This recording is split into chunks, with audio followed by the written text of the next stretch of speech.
सूर्य की बेटी, सूर्य की पुत्री, यमराज की बहन कालिंदी के साथ हुआ। ये जमुना, भगवान का चौथा विवाह जमुना के साथ। विंध्य और अर्विंद नाम का दो राजा थे, उनकी बड़ी प्यारी बहन मित्रवृंदा भगवान का पांचवा मित्रवृंदा के साथ। भगवान ने छठा विवाह किससे किया? नगजित नाम का एक राजा था, जिन्होंने प्रण ठाना था जो 7 बैल को एक साथ नाथेंगे, उनके साथ में अपनी पुत्री को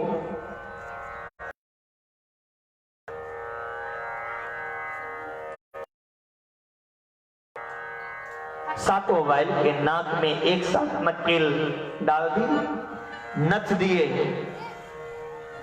इस तरह भगवान का छठा विवाह नगजित राजा की बेटी नगजीती के साथ हुई, जिसका नाम सत्या है। भगवान का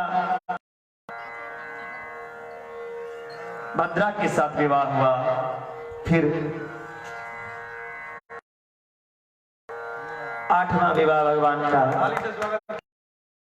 लक्ष्मणा के साथ हुआ। भगवान का 8वां विवाह लक्ष्मणा के साथ हुआ। अभी तो 8 ही विवाह हुआ और 100 बाकी है।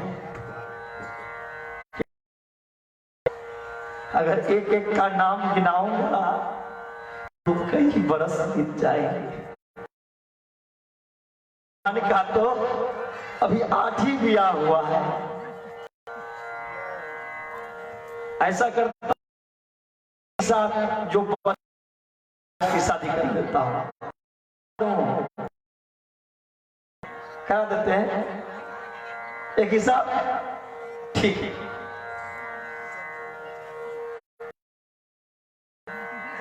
भौमासुर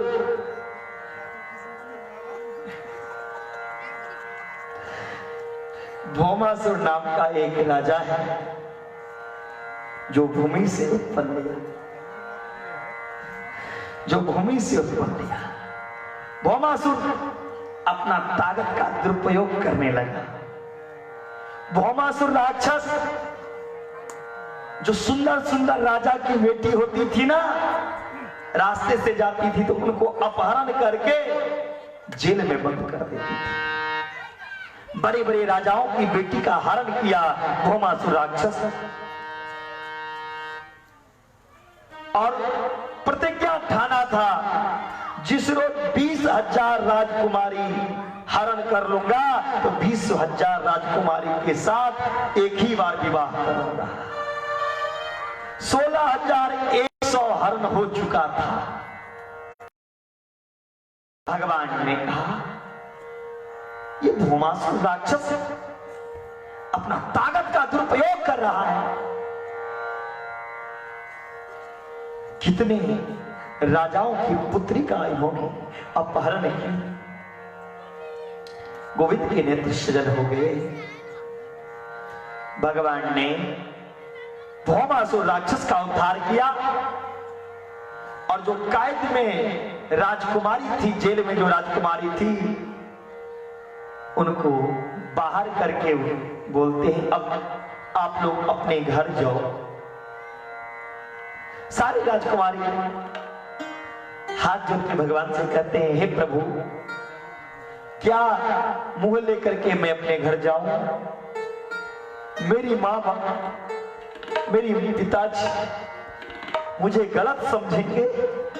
मैं इस समाज में मुंह दिखाने लायक नहीं हूं। प्रभु अब तो मुझे एक ही रास्ता दिख रहा है, अपनी प्राण अंत करूं, चाहे अग्नि में जाकर मैं कूद करके अपनी जान दे दूं। भगवान ने कहा हे राजकुमारियों, ये जीवन बड़े भाग्य से मिलता है। और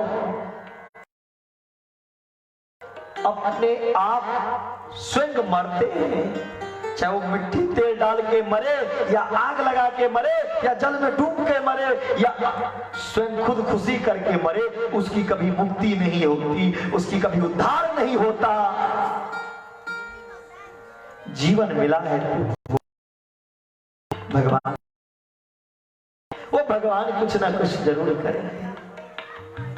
सारे राजकुमारियों ने कहा, प्रभु मुझसे कौन शादी करेंगे? लोग मुझे गलत ही समझेंगे, लोग यही कहेंगे इतने दिनों के साथ उस राजा के साथ बिताया की होगी। इसलिए प्रभु मैं अपनी प्राण को अंत कर देती हूं। भगवान ने कहा, देवी अगर आप बुरा ना मानो तो आपके साथ मैं विवाह कर लूं। सारी राजकुमारी कहा, प्रभु उस लायक मैं कहा हूं जो आप मेरे पति बनेंगे। मेरी वो तपस्या कहां है जो साक्षात नारायण मेरे पति होंगे।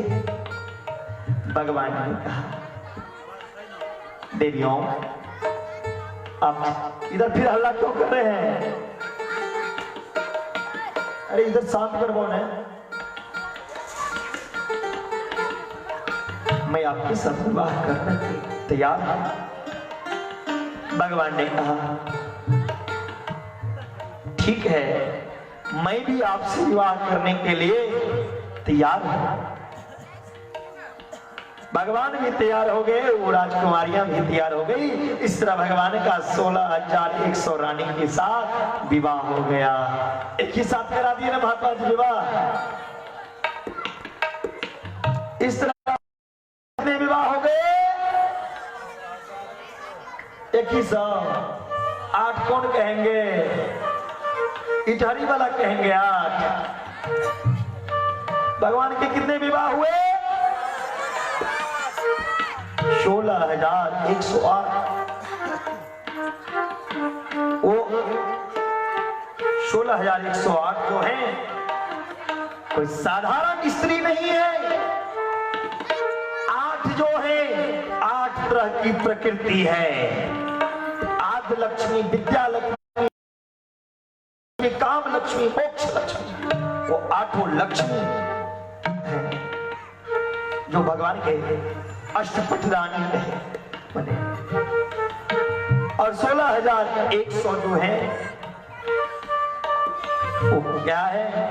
16,000 मंत्र उपासना कांड में है।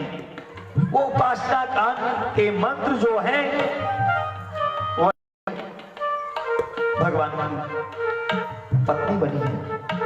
उप समिति उपासनम, जो भगवान के समीप ला दे वही उपासना कांड है। और उपनिषद जो है, वेद और वेदांत जो होता है 100, वो 100 है। इस तरह भगवान का 16,108 विवाह हुए। बोले दुल्हा सरकार की। एक ही लाइन मिथिला में भगवान का विवाह हुआ, तो इसलिए मिथिला में मंगलमय दिन मंगलमय दिन आज है, पाहुन छठियाए।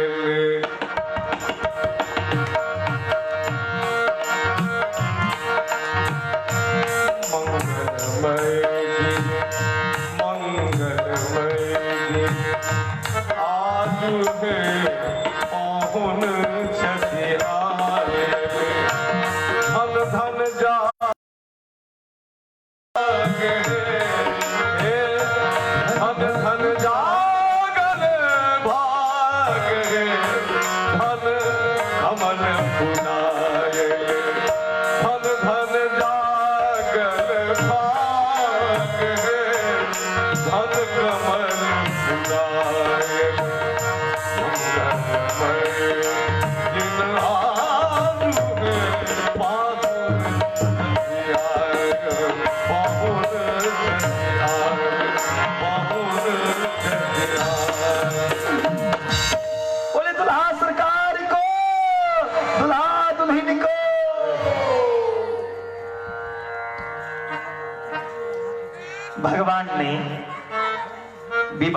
करके अपनी पत्नी के साथ बड़े प्रसन्न के साथ रहा। नारद जी को लगा जो भगवान तो अकेले हैं, फिर भगवान की 16,108 पत्नी है, कब भगवान किसके साथ रहते होंगे? भगवान की जांच ही कर लो। नारद जी ने भगवान की परीक्षा लेने के लिए चले। जो भगवान कब किसके साथ रहते हैं, किसके साथ समय बिताते हैं, भगवान की परीक्षा लेने के लिए सबसे पहले नारद जी रुक्मणी के महल में आए। रुक्मणी के महल में भगवान आराम से लेटे हुए थे। भगवान ने नारद जी को देखा, कहते नारद आओ। नारद जी वहीं से वापसी हो गए। भगवान ने समझ गए नारद जी की राज। नारद जी ने जामवती जी के यहां गया। भगवान वहां भोजन कर रहे थे। भगवान वहां भी बुलाए, नारद जी चुपचाप निकल गए। सतभामा के यहां गए नारद जी, वहां भगवान अपने बच्चों को पढ़ा रहा था। वहां से भी नारद जी निकल गए। भगवान की परीक्षा लेने के लिए जमुना के यहां आए नारद जी, वहां भी भगवान थे। एक एक करके कम से कम 50 रानी के महल में नारद जी पहुंचे।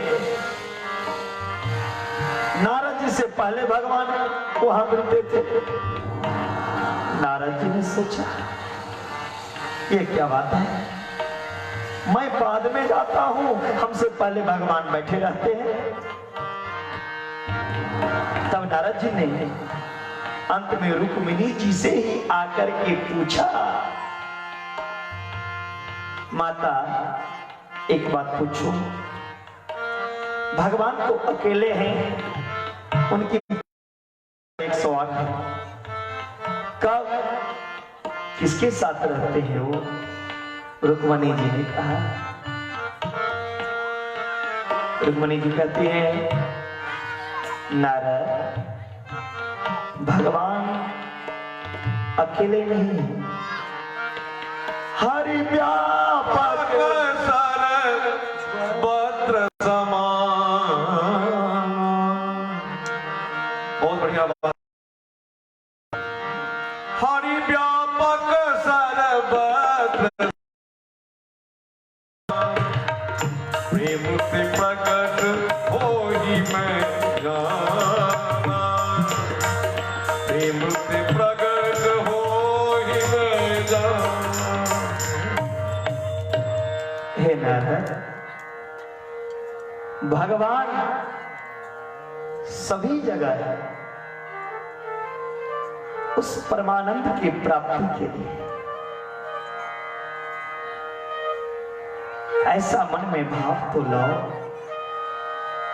बिना प्रेम नहीं रिझे नटवर नंद किशोर। हे नारद जी, जितने भगवान की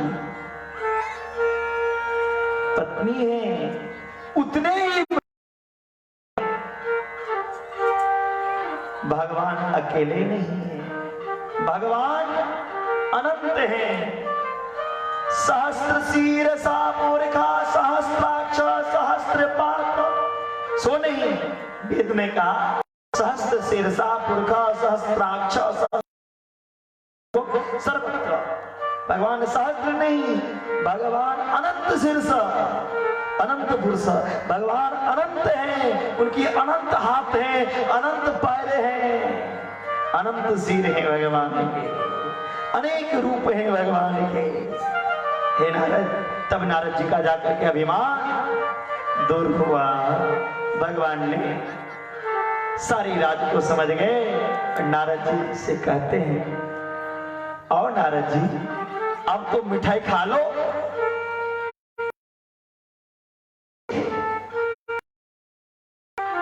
या अभी मन नहीं भरा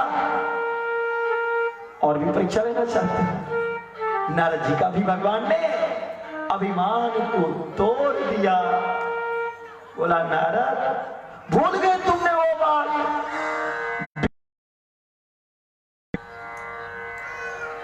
जिसपे तुमने मोहित हो गया था? इसीलिए ऐसी परीक्षा मत करो नारद, नहीं तो फिर वैसा ही रूप मिलेगा।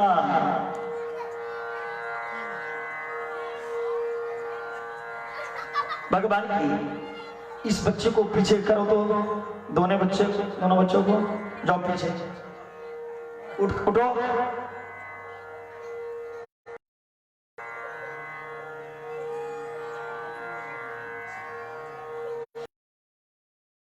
भगवान की जितनी पत्नियां हैं, सबसे ज्यादा कौन सी पत्नी रूठती है?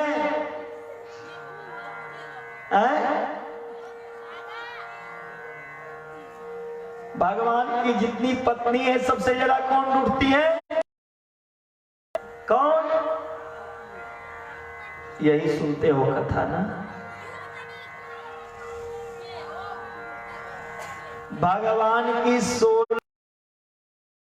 है, सबसे ज्यादा कौन रूठती है?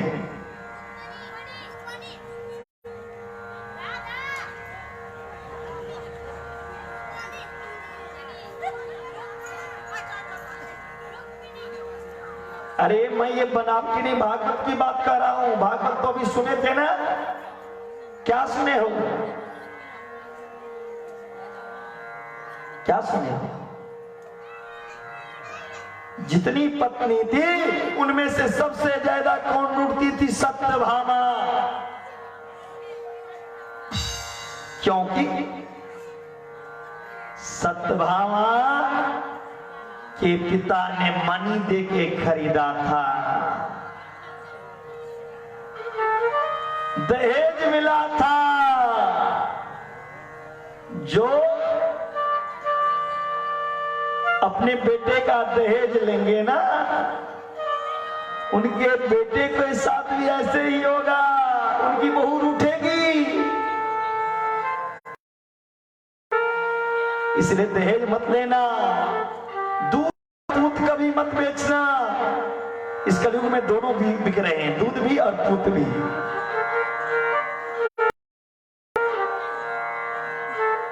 ना जाने अपनी औलादों को बेच देते हैं छत से पैसों के लिए। जो बेटे का कीमत लेता, जो अपने बेटों का कीमत लेता, वह पिता नहीं, वो विक्रेता, फिर तो वो व्यापारी है। अरे ऐसे ही मत बेचो। बेचना ही है तो एक तराजू पे बेटे को बिठा लो और मुंह मांगा रेट बोलो, और जाके यहाँ आसपास में जो हटिया लगते हो ना, या जो बाजार लगते हैं, उस बाजार में जाके बेचो। किसी गरीब के हाथों क्यों बेचते हो? बेचना हो तो एक किलो तराजू उठाओ और जाकर के इस झुमका बाजार में जो बाजार लगता है, उस बाजार में अपने बेटों को बेचाओ। क्षण सी दहेज के लिए, जो दहेज तुम्हारे पेट नहीं भरेंगे, जिससे तुम्हारी जिंदगी नहीं कटेगी। दहेज के लिए मरते हो भूखे नंगे। भगवान की जितनी पत्नी थी उसमें सबसे ज्यादा रूठती थी सत्यभामा, क्योंकि उनके पिता ने मणि दिया इसलिए। लेकिन रुक्मणी किसी से रूठी नहीं। जितने प्रेम भगवान से करती थी, उतनी ही अपने सारे द्वारपालों से, अपने परिजनों से, परिवारों से, सबके साथ रुक्मिणी जी एक ही व्यवहार करती थी। किसी को कभी बुरा नहीं कहती। अगर कोई रुक्मणी जी को बुरा कह भी दिया तो रुक्मणी जी उन्हें जवाब नहीं देती थी। और यही शास्त्र कहता है, अगर कोई एक थप्पड़ मारे ना तो दूसरा गाल आगे कर दो, लो भाई मार लो।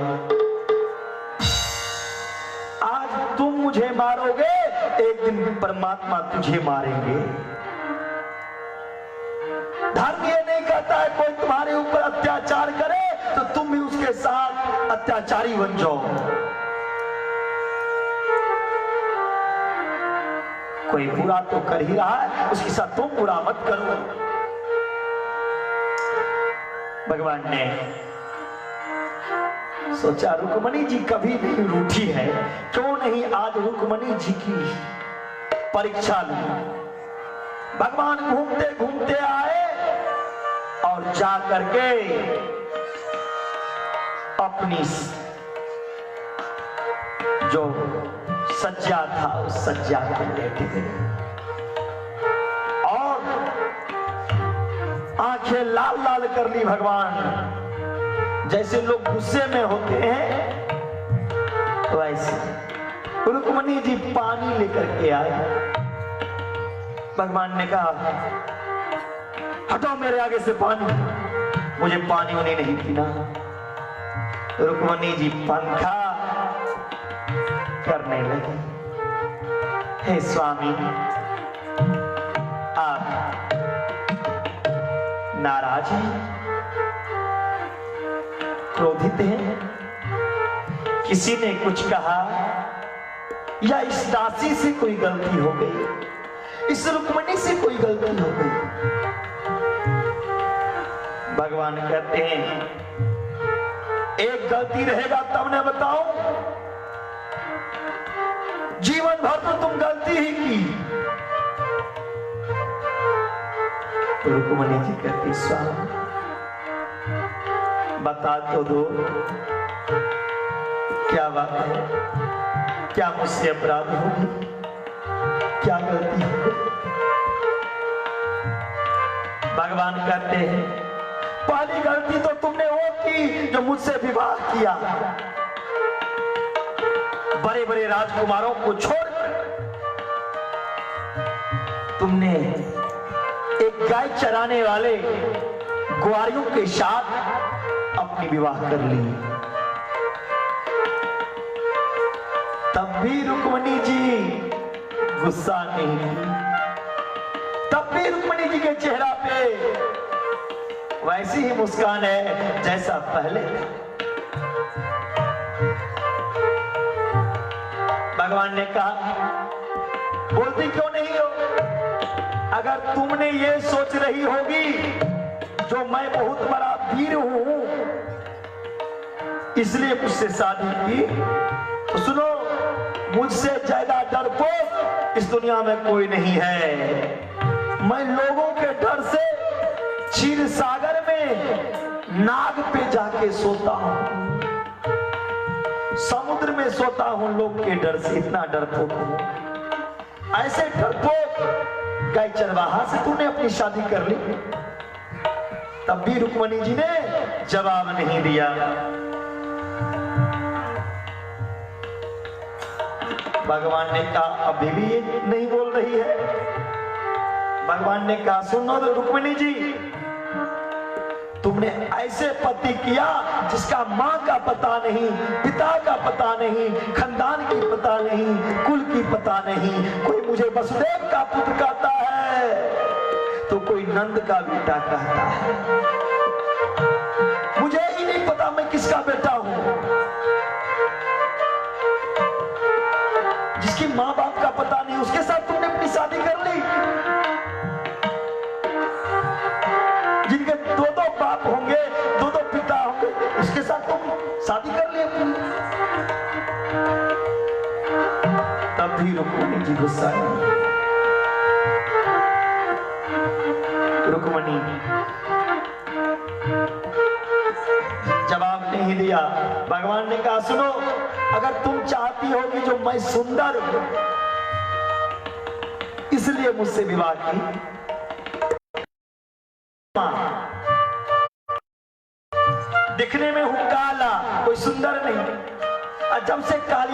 को मारा तब से पूरे काला हो गया। ऐसे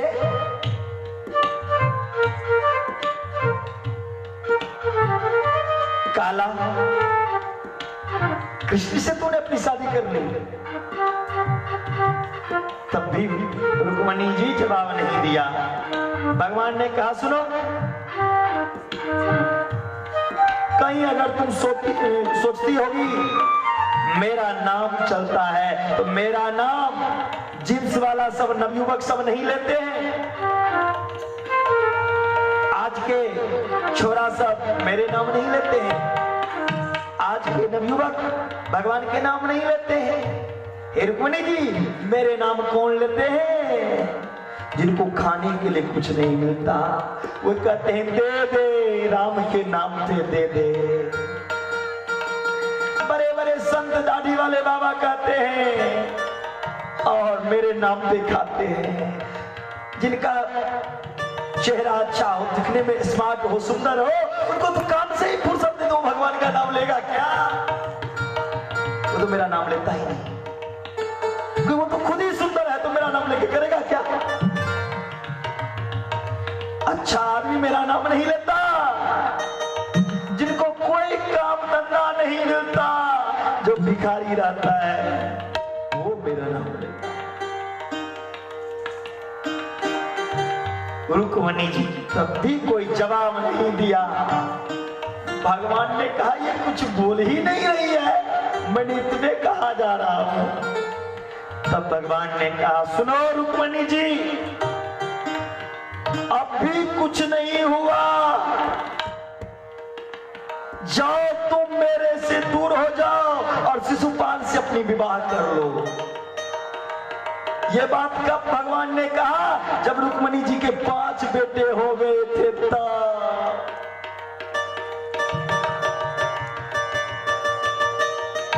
कब?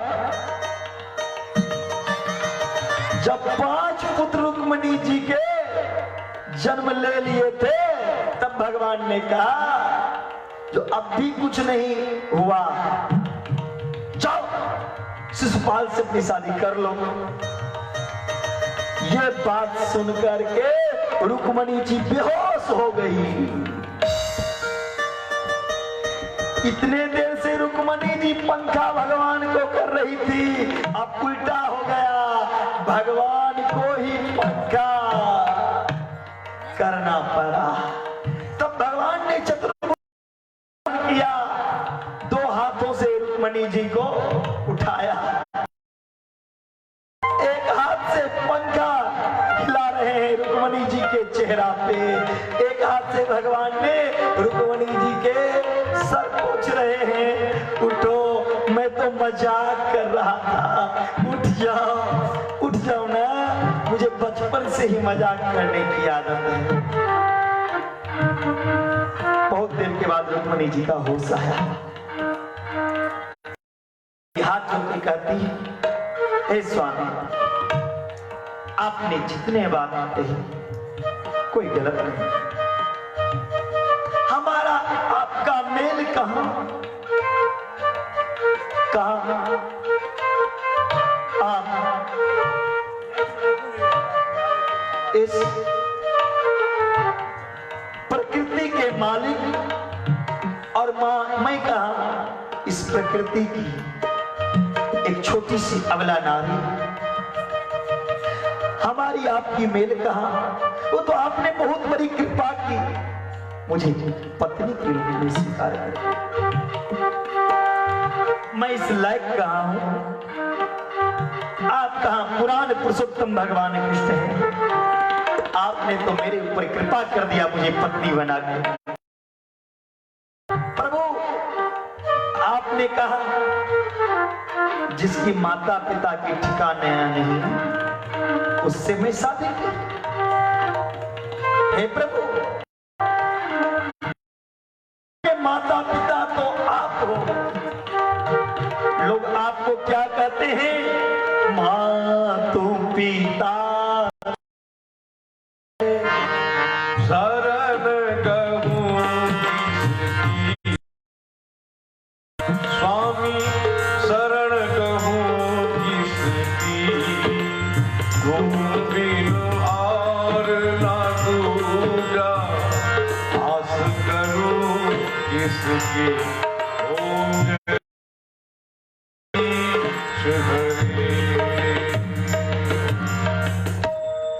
प्रभु, दुनिया आपको माता मानते हैं, पिता मानते हैं, बंधु मानते हैं, फिर आपके माता कौन होंगे? जो सबके पिता हैं, जो सबके मालिक हैं, उनकी कोई माता नहीं होती। वो तो आप दिखावा करते हैं, वो तो लीला करते हैं, तो ये मेरी माँ है, ये मेरी बहन है, ये मेरी पत्नी है। प्रभु, आप जगत के गुरु हैं। प्रभु, तीसरी बात आपने कही, तो मैं डरपोक समुद्र में रहता हूं।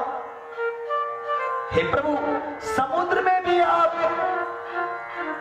1000 फन के नाग पे सोते हो, ये डरपोक का काम नहीं है। आप में कितनी शक्ति है, आप 1000 फन के नाग पे सोते। और चौथी बात आपने जो कही, मैं काला हूं। प्रभु, ये मत पूछो, आप काले हो तो इतने कमाल किए। 16,108 आप पे मर गई। काले हो तो इतने बड़े कमाल कर दिए। अगर कहीं आप गोरे होते तो 16 दूना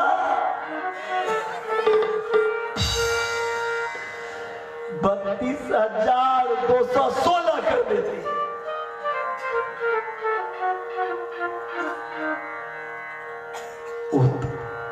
उसमें भी आपने कमाल किया काले होकर। उसमें से भी सबसे बड़ी कमाल किया, आपने बेटा बन करके आए, पुत्र बन के आए। आप पुत्री बन के आती तो करोड़ों ब्रजवासी के गले कट जाते। नंदलाला यदि तू होते लली, नंदलाला यदि होते लली, गले कट जाती। करोड़ों ब्रजवासियों की गले कट जाता अगर आप पुत्री होती तो। आप काला कहां है? आप लेकिन जग से,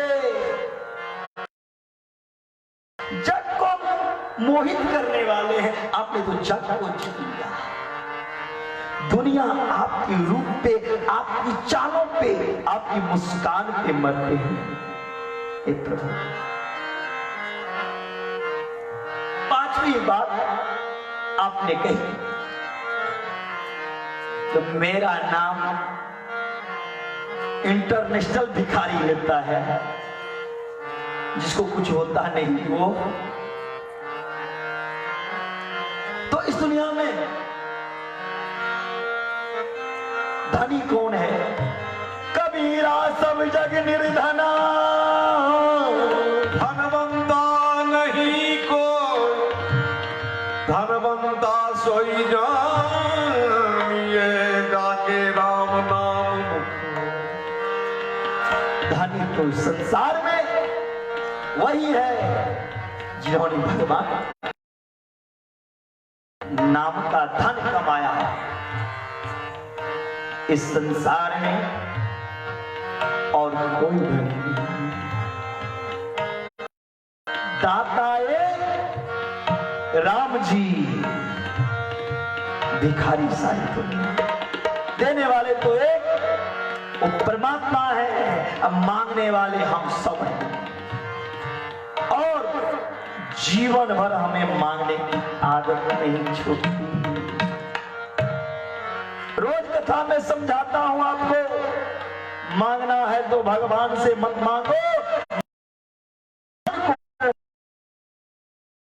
अगर तुमने भगवान को मांग लिया तो इस झुमका में भटकना नहीं पड़ेगा, सीधा काठमांडू की कोटेश्वर में जाके वास होगा। या तो जड़ी-बूटी में है, या पशुपति में है। इसीलिए भगवान से रिश्ता जोड़ो। बोलिए भक्त वत्सल भगवान को, वृंदावन बिहारी का। आज भगवान की जितनी पत्नी है सबके एक एक पुत्री हुई। भगवान के घर कितने पुत्र?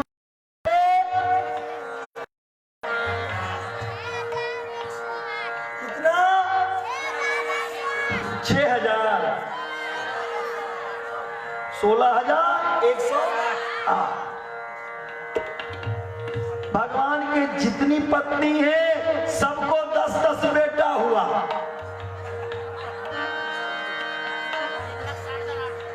कितना हो गया?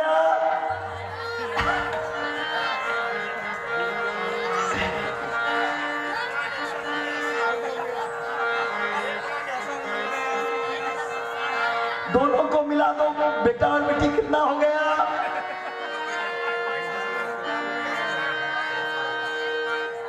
और भगवान के पोता जोड़ो, जुड़वाओ। भगवान का अपना परिवार कितना है? 56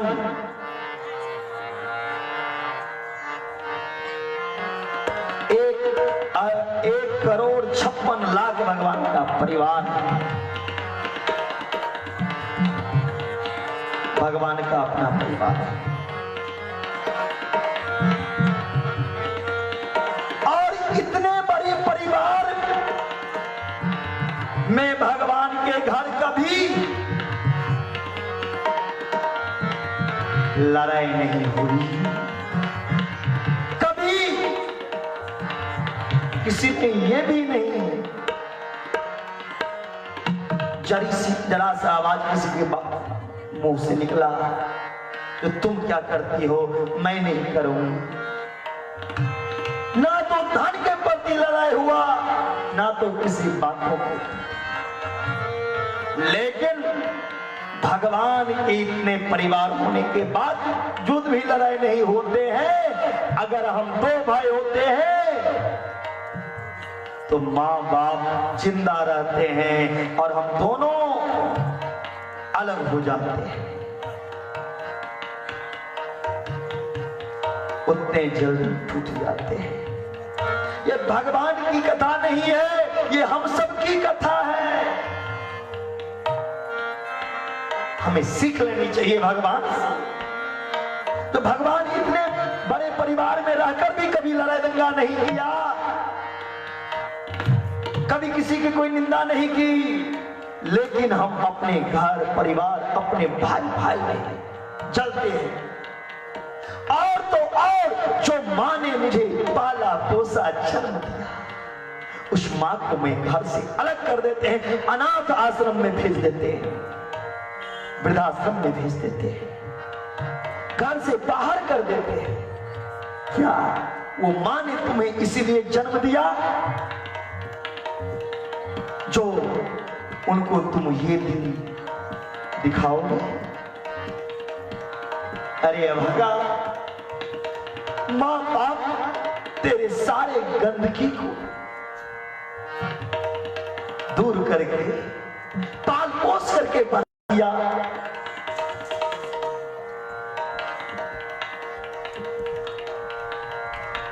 जिन माँ ने कंधों से झुलाया, गोदी में बिठाया,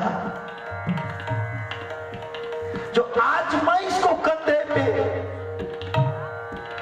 ले रहा हूं, एक दिन जब मेरा बुढ़ापा होगा और मैं इस दुनिया को छोड़ के जाऊंगा ना, तो यही बेटा कंधे पे उठा के शमशान घाट लेके जाएगा।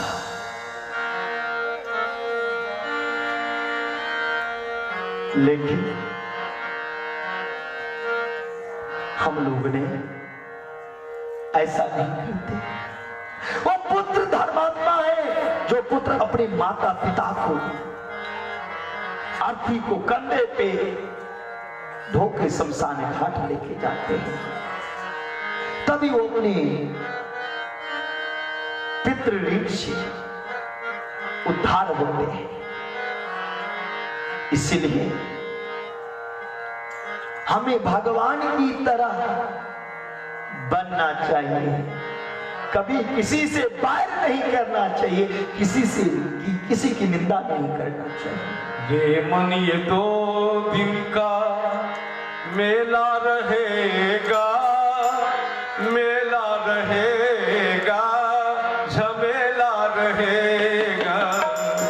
ये मन ये 2 दिन का मेला रहेगा, मेला रहेगा, झमेला रहेगा। ये मन ये 2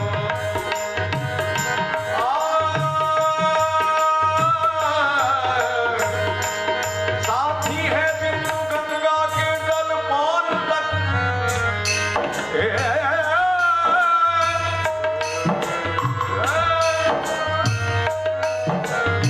साथी है बिंदु गंगा के जल पान तक। अर्धांगिनी बढ़ेगी केवल मकर तक। अर्धांगिनी बढ़ेगी तो केवल मकर तक।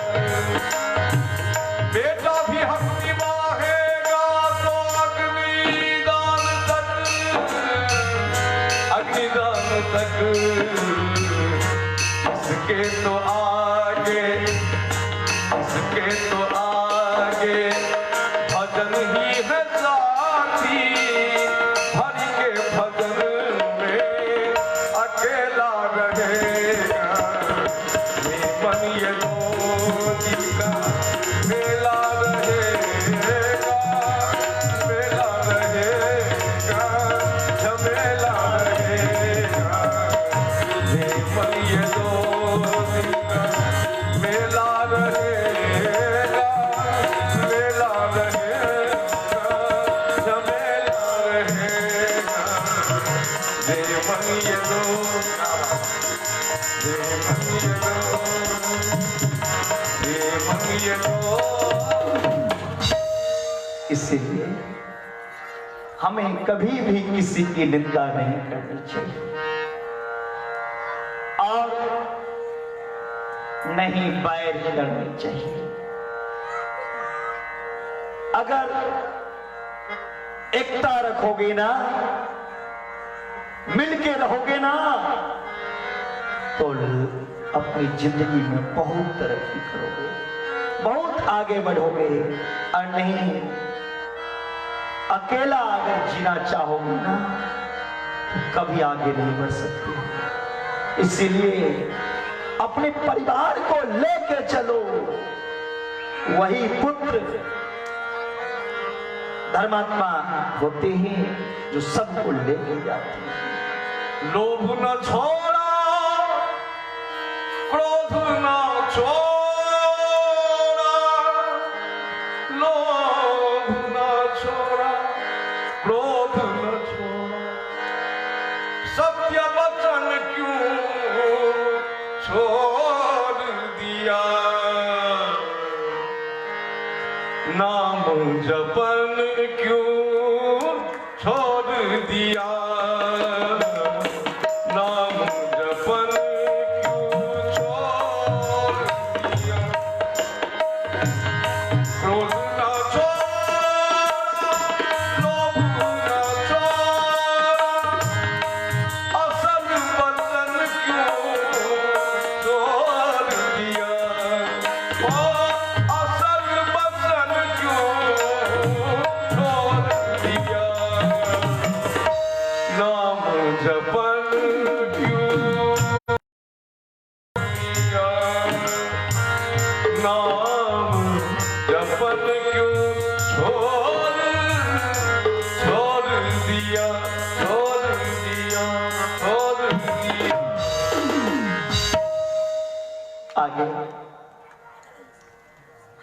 सुखदेव जी महाराज राजा परीक्षित इस कलयुग का दुर्गुणों के बारे में बताया।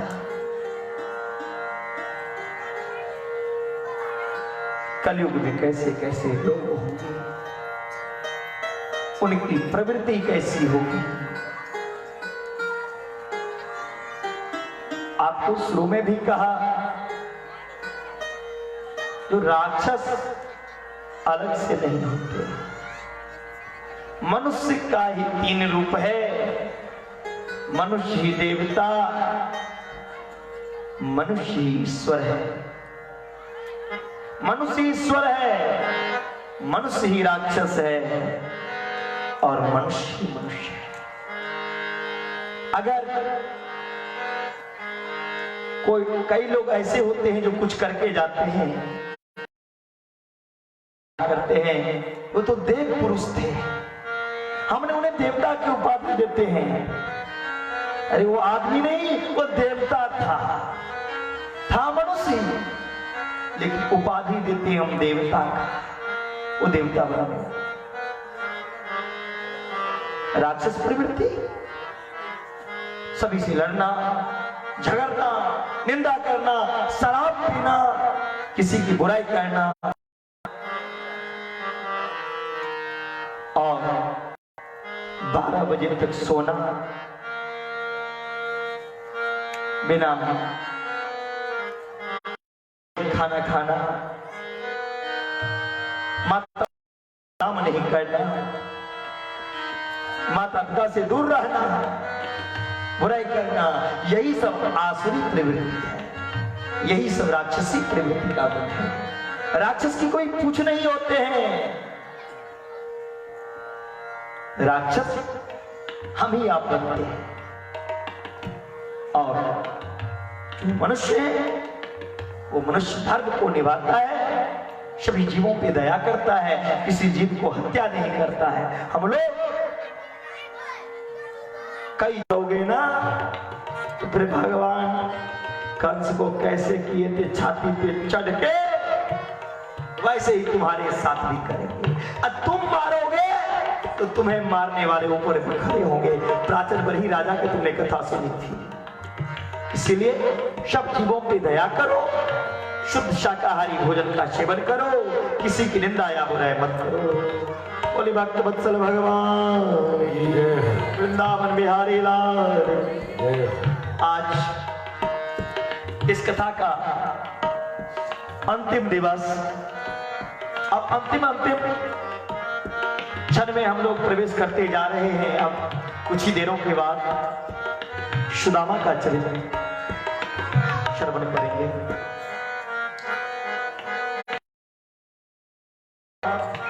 जितने कथा पंडाल में बैठे हैं उनसे यही आग्रह, जो 11 बजे तक उठेंगे नहीं आज। पहले मैंने बोल दिया था, एक तो ऐसी हवन करने हो गई 11 बजे तक। अगर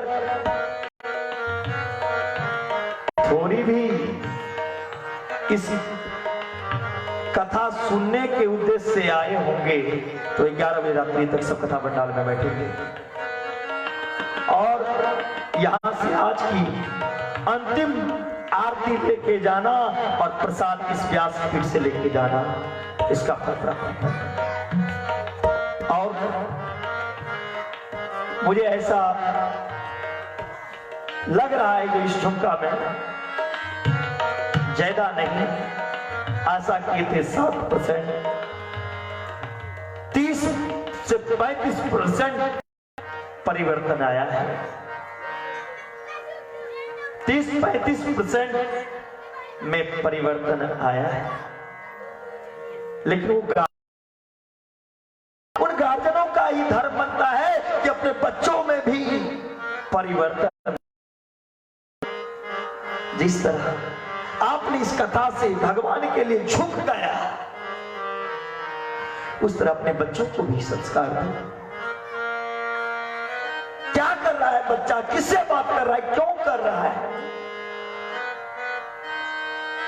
कहां जा रहा है, भगवान को क्यों नहीं मानता है, माता पिता से क्यों मुंह लगाता है, उसका जवाब दो। कोई भगवान की कथा सुनाओ, साथ में एक दिन ऐसा जरूर निकालो जो पूरे परिवार एक साथ बैठकर भगवान की कथा करें, क्योंकि हम लोगों का तो यहां से आना जाना लगा रहेगा। कान्हा तैयार होके आ जाओ और नृत्य में। अब हम लोग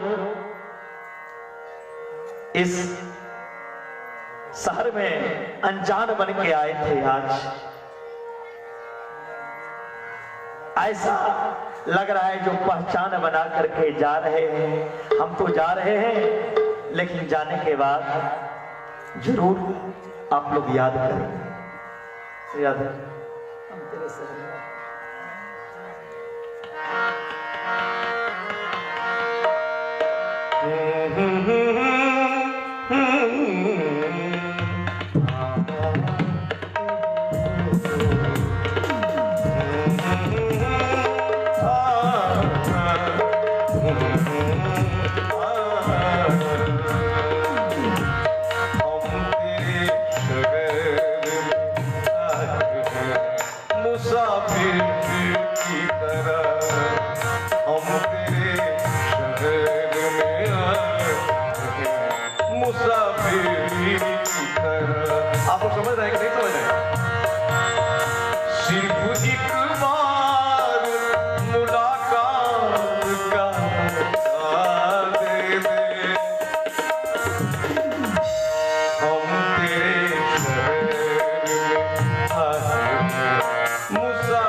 दर्द मोहब्बत सुन ले, कब कपा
हम सभी मुसाफिर की तरह ही हैं।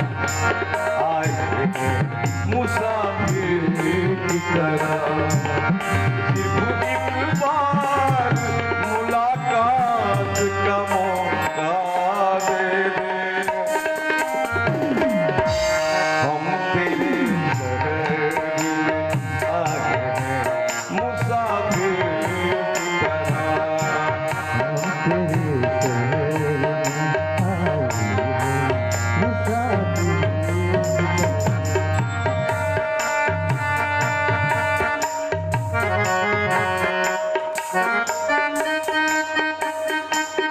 श्री राधे।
जय जय श्री राधे। आज ऐसा लग रहा है जो जो कथा जो कुछ छोड़ के मैं जा रहा हूं, कुछ छूट रहा है। आप लोगों ने इतना आनंद से साधन से कथा सुनी है। भगवान श्री कृष्ण का मित्र मधुमंगल का आपने परसों कथा सुना। भगवान का दूसरा बाल सखा है कौन? कौन? सुदामा जी। सुदामा और कृष्ण की मित्रता कहां हुई?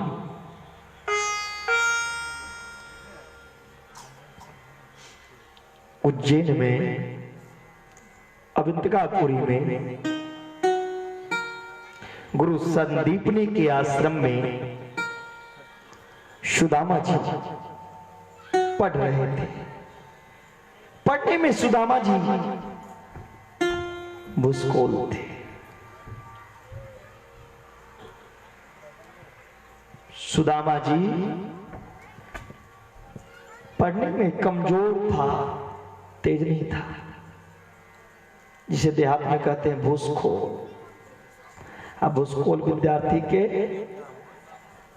गत्ता मोट होता है तो लोग बोलते हैं गट्टा मोट होता है। गत्ता जो कॉपी में हम लोग किताब में लगाते हैं ना गत्ता, वो होता है। तो कई विद्यार्थी बोलते हैं, मुस्कुल विद्यार्थी के गट्टा, हाथ में गट्टा मतलब हाथ, ऐसा नहीं होता है। तो सुदामा जी कमजोर था। गुरु संदीपनी जी जिस रोज जो विद्यार्थी याद करके नहीं आता था ना, उसे जंगल से लकड़ियां लाने के लिए भेजते थे। सुदामा जी हर रोज याद करता था, कभी भूल जाते थे। एक दिन ऐसा हुआ, फिर वो सारी जो गुरुजी पढ़ाए थे टास्क भूल गए। जंगल में संदीपनी जी ने लकड़ी लाने के लिए भेज दिया, सजा वही था। जंगल में लकड़ियां तोड़ने के लिए गए, पैर में कांटे चुभ गया, कांटे निकल नहीं रहा है। सुदामा जी कांटे की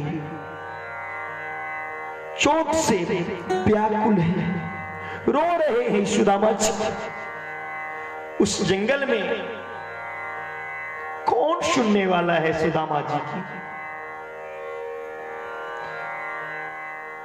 भगवान भी उसी गुरुकुल में पढ़ने के लिए उस दिन जा रहे थे, रथ पे सवार होकर उसी दिन। भगवान ने जंगल से रोने की आवाज सुना। भगवान ने कहा, ये कौन रो रहा है इस जंगल में? भगवान ने रथ रोक करके जंगल में आए। जंगल में देखा दुबला पतला सा ब्राह्मण को धारण किए एक बालक मूर्छित होके बेहोश पड़ गए हैं। भगवान ने उनका नाम नहीं जानता था। भगवान अब बोलेंगे कैसे? बोलने का भी ढंग होना चाहिए। जिसे नहीं जानते हो तो उसे कैसे सम्मान दिए भगवान? भगवान के मुंह से निकल गया मित्र। भगवान जानते नहीं थे इसका नाम क्या है। भगवान ने कहा, मित्र आप इस घने जंगल में अकेले क्यों हैं? किस लिए रो रहे हैं? किसी चीज की कमी, या किसी ने कुछ कहा है, या कोई पीड़ा है? बताओ। सुदामा की आंख से आंसू आ गया। तो आज इस गरीब को पूछने वाला ये कौन आ गया? सुदामा जी कहते हैं, भैया मेरा नाम सुदामा है।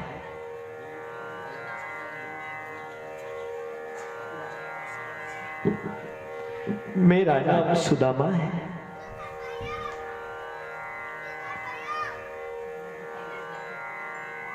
मैं गुरु शतपथी के आश्रम में शिक्षा अर्जन करता हूं। इस जंगल में लकड़ियां तोड़ने के लिए आया हूं। मेरे पैर में कांटे चुभ गए, जिस कांटे की पीड़ा से मैं इस जंगल में व्याकुल हूं।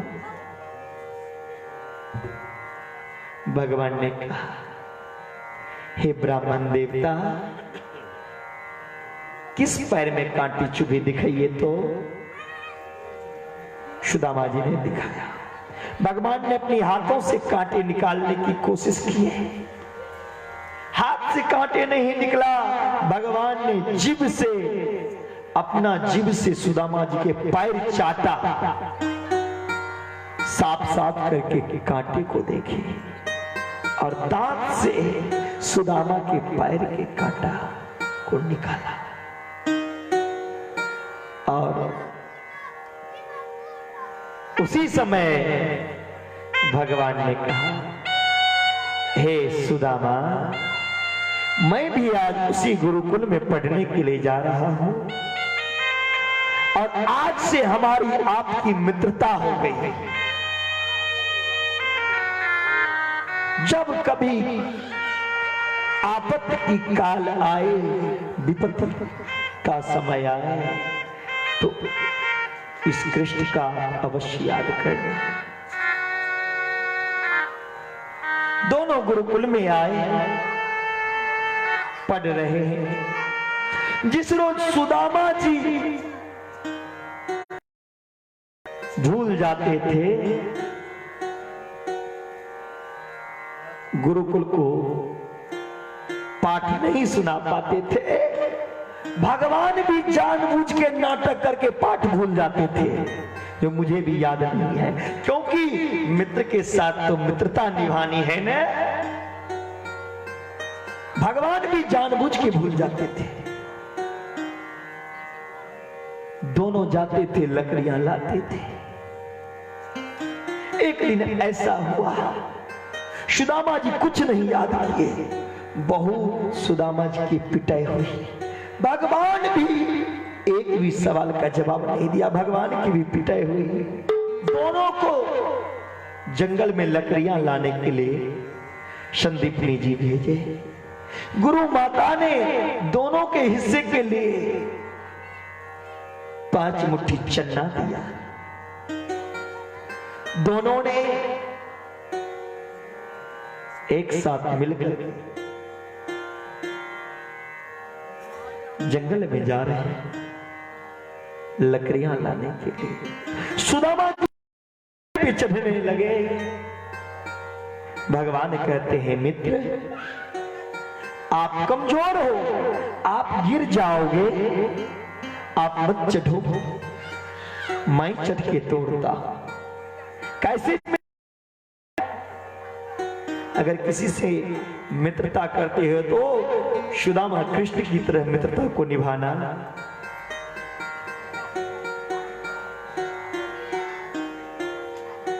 भगवान ऊपर से लकड़ियां तोड़ के नीचे गिरा रहे हैं, सुदामा जी इकट्ठा कर रहे हैं।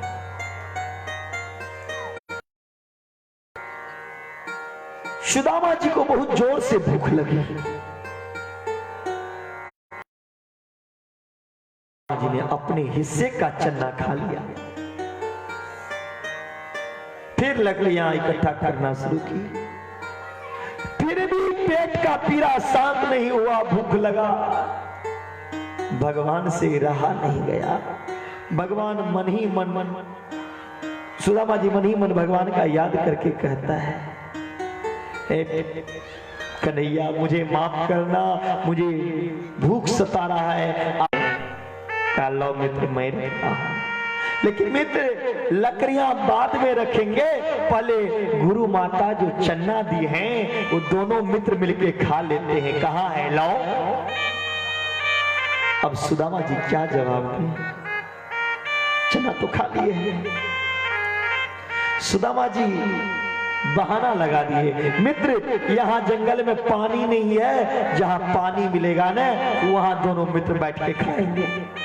झूठ बोल दिया सुदामा ने वहां। भगवान सारी बात समझ गए पहले ही। सुदामा जी लकड़ी अपने सर पे रखने लगे। भगवान ने कहा, मित्र तुम मत उठाओ, मैं उठाता हूं। अपने सर पे रखा और आगे बढ़े।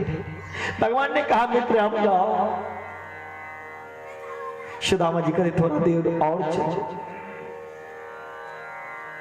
जब बहुत जंगल निकल गया तब सुदामा जी से भगवान ने कहा, मित्र आप कितने और आगे ले जाओगे? भूख सता रही है, चना लाओ, गुरु माता ने जो दी है। सुदामा जी कि आंखों में आंसू आ गया।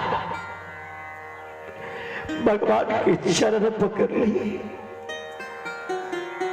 प्रभु कन्हैया मुझे माफ करना, मुझे भूख सता रही थी, मैंने अपने हिस्सों का खाया, उससे भी मेरी भूख नहीं मिटी, तो कन्हैया तुम्हारे हिस्सों का खाया। भगवान कहते हैं क्या मेरे हिस्सा का चन्ना खा गए? यही मित्रता? जाओ तुम मुझसे दूर हो जाओ। आज तुमने मेरे हिस्से के खाया, इसलिए मैं तुम्हें श्राप देता हूं, जाओ तुम दरिद्र हो जाओगे, तुम गरीब हो जाओ, तुम अन्न के एक एक टुकड़े के लिए रोओगे, ऐसे भी आएंगे, क्योंकि तूने मेरा हक छीना, मेरे हिस्सा का खाया। और याद रखना, इतने कह के तुम्हें इस दुनिया में कोई नहीं सहारा मिलेगा न, तो इस मित्र का याद करना, तुम द्वारकापुरी आ जाना, वहीं से दोनों की मित्रता टूट गया। सुदामा जी अपनी कुटिया का निर्माण किए,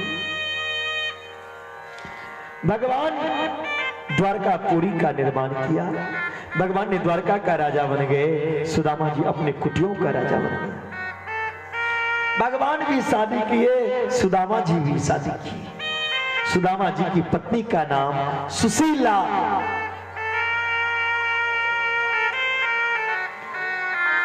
सुशीला भगवान की बहुत सेवा करती थी। एक रात सुशीला ने स्वप्न में भगवान को देखा और सुबह अपने पति से कहती है,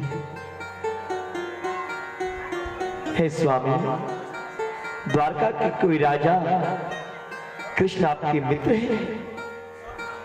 सुदामा जी की आंखों में आंसू आ गया। सुशीला, ये बात मत पूछो, वो द्वारका का राजा कृष्ण मेरा मित्र नहीं, मेरा लंगोटिया यार है। हम दोनों एक साथ रहते थे, खाते थे, एक गुरुकुल में पढ़ते थे। आज वो द्वारका के राजा हो गया, मेरे कर्मों के कारण मैं अपनी कुटियों का राजा हूं। ये गरीबी आई मेरे ऊपर, मैंने उनका हक छीना, हक को मारा, इसलिए मुझे आज ये दिन देखने को मिला। सुशीला कहती है, स्वामी, फिर आप अपने मित्र के यहाँ मिलने जाते क्यों नहीं हो? अगर आप मित्र से मिलने जाओगे ना, तो कुछ दे देंगे जिससे आपकी गरीबी दूर हो जाएगी। भगवान ने कहा, बस सुशीला, दोबारा मत बोलना। अरे एक बार उनका हक का खाया तो आज मेरी ये हालत है, फिर तुम मुझे उस कृष्ण से मिलने के लिए भेजोगी तो मांगने के लिए? अरे कहां मैं उनको दे सकूं? भगवान ने मुझे इस लायक बनाता तो मैं मांगने के लिए जाऊंगा, मुझसे ये नहीं होगा।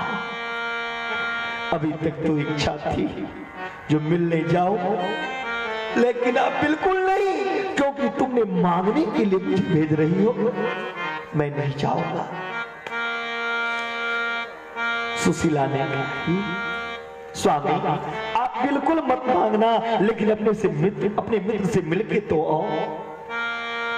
सुदामा जी कहते हैं, कैसे मिलने जाऊं? मेरे पास तो खुद के लिए खाने के लिए कुछ नहीं है, उनके लिए क्या लेके जाऊं? क्योंकि शास्त्र कहता है मित्र के घर, गुरु के घर और सगे संबंधी के घर कुछ ना कुछ लेके जाना चाहिए, खाली हाथ नहीं जाना चाहिए।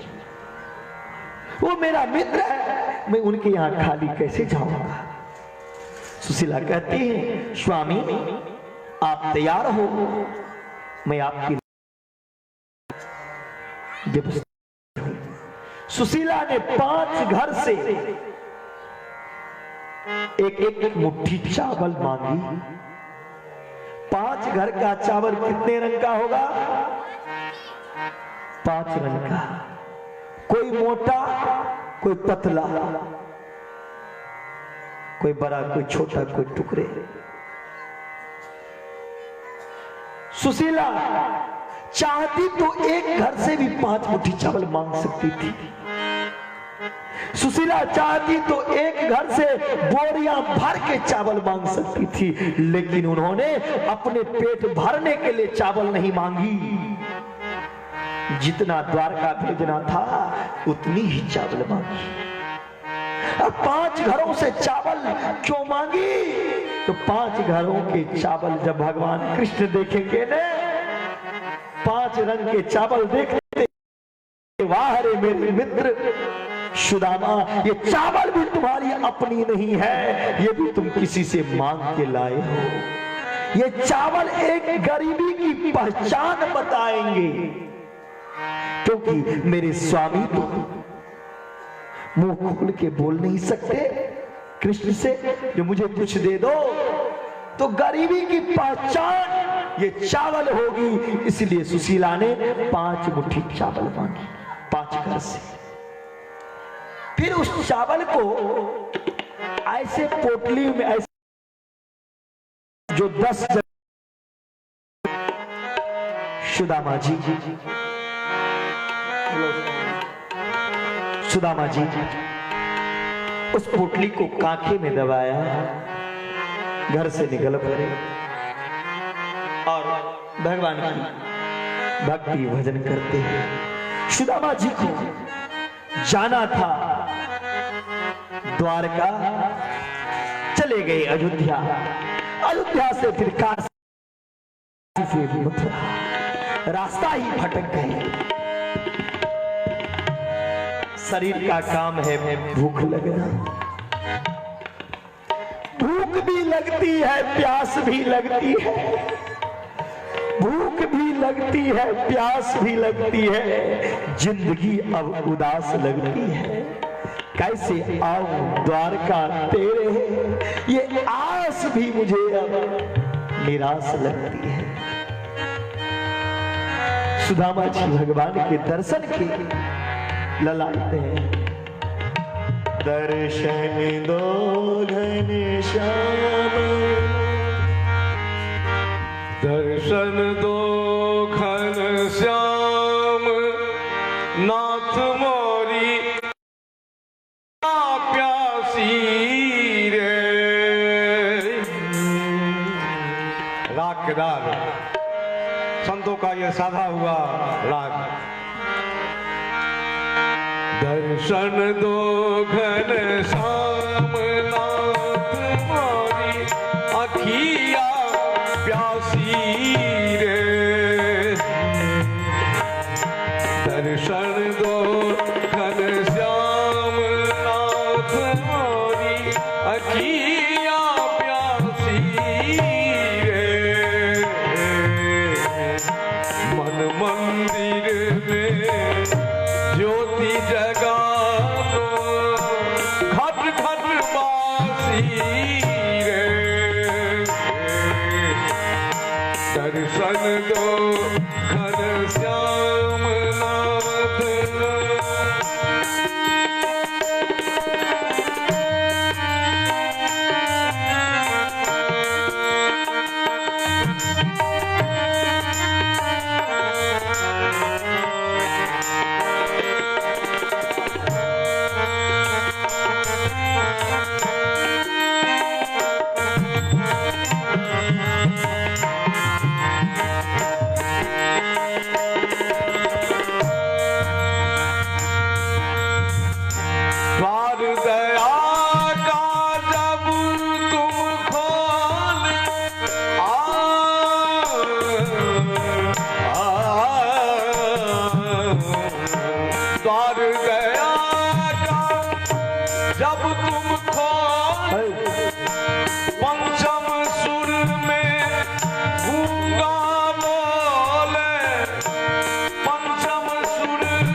सुदामा जी नदी किनारे में सो गए। ये सोच करके जो इस नदी को मैं कैसे पार करूं, फिर उठे। भगवान आज उस नदी मल्लाह बनकर के स्वयं आए हैं और पूछ रहे हैं, भैया किसी को द्वारका जाना है क्या? किसी को द्वारका जाना है क्या?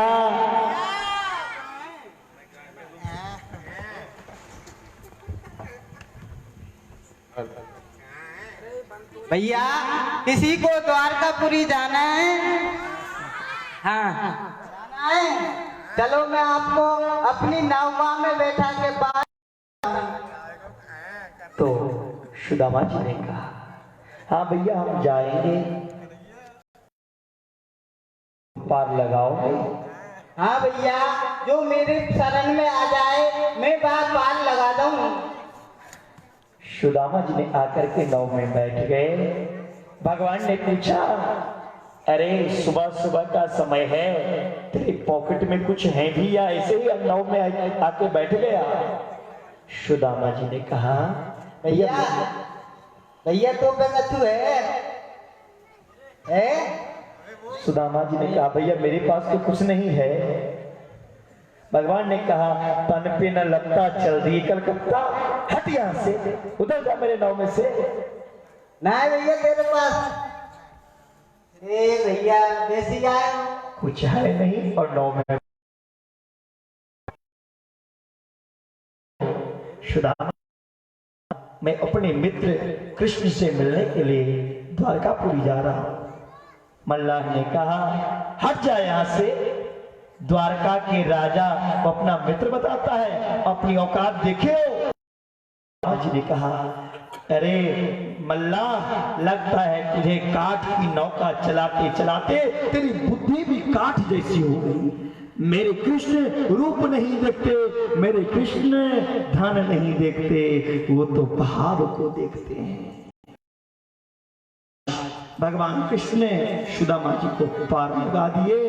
सुदामा जी उस पार चले गए और लोगों का पूरी कितना दूरी है?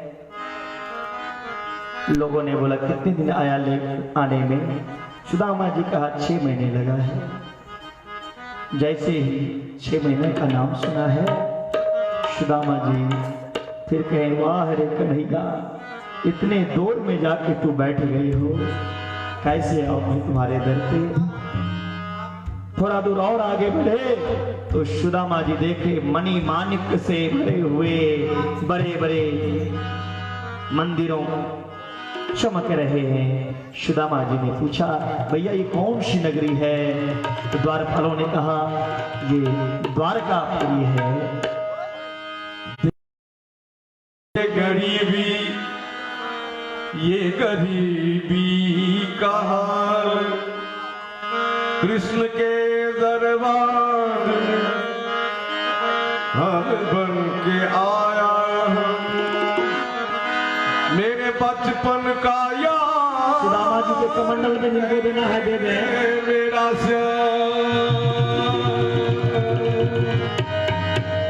यही सोच कर विश्वास लेके आया हूं। यही बात है मेरे साथ।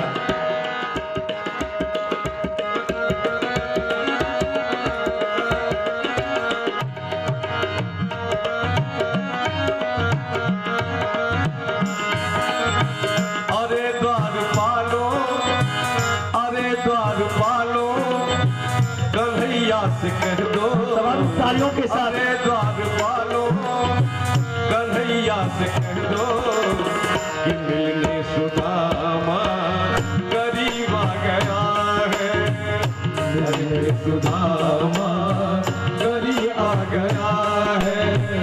अरे द्वारपालो, कन्हैया से कह दो, अरे द्वारपालो, कन्हैया से कह दो कि दर पे गया है।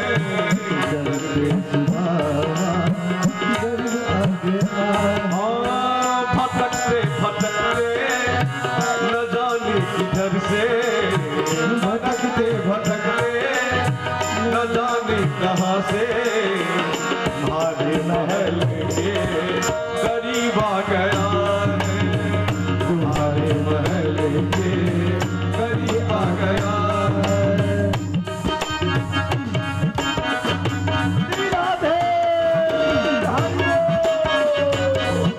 मस्ती में झूमते हुए पूरी सभी रानी भगवान के दरबार में चलेंगे।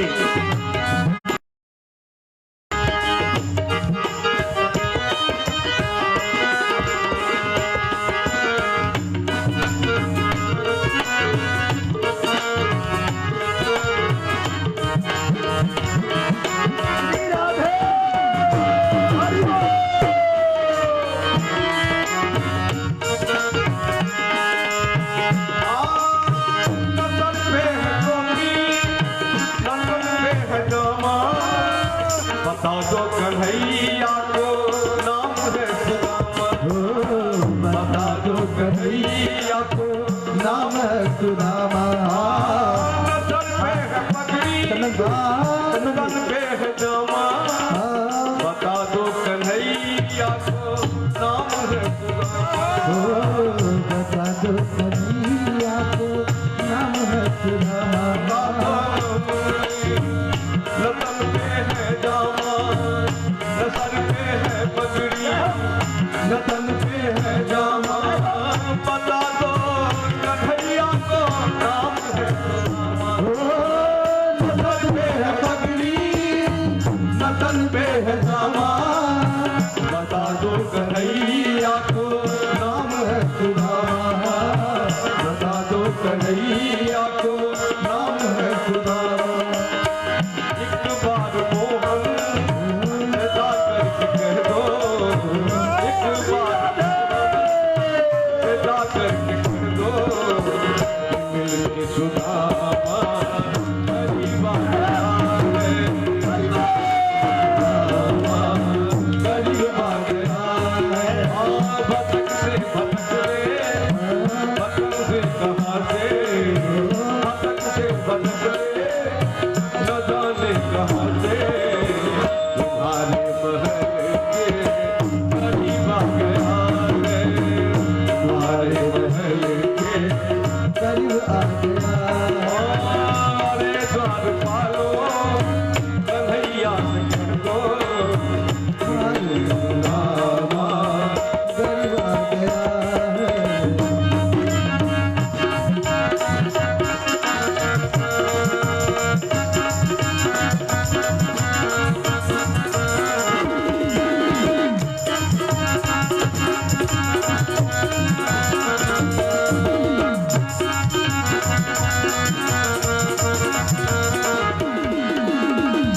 सुनते ही दौड़े चले आए मोहन, लगाया गले से सुदामा को मोहन, लगाया गले से सुदामा को मोहन,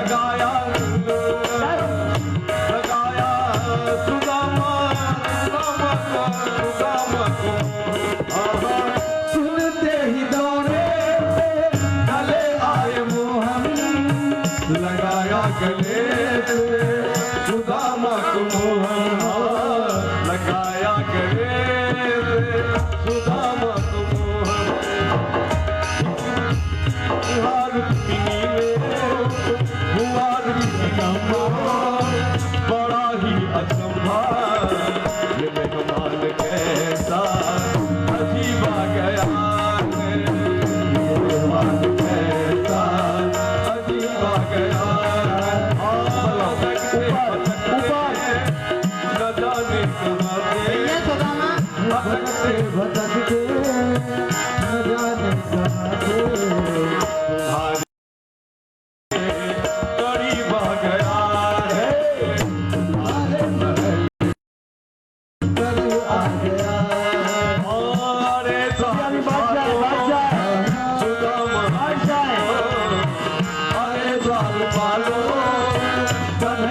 बस कह दो किधर के बुलावा गरीब आ गया है किधर के बुलावा गरीब आ गया है।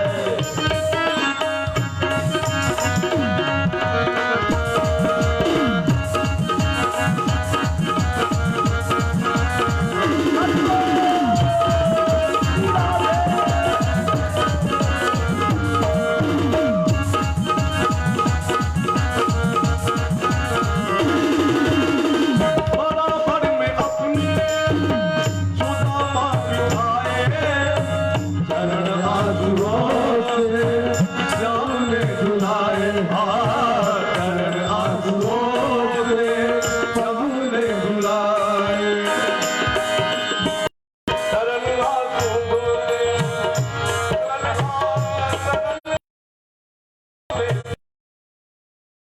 बराबर में अपने प्रभु ने बचाए चरण आंसुओं से श्याम ने धुलाया चरण आंसुओं से श्याम ने धुलाया। ओ न घबराओ प्यारे जरा तुम सुदामा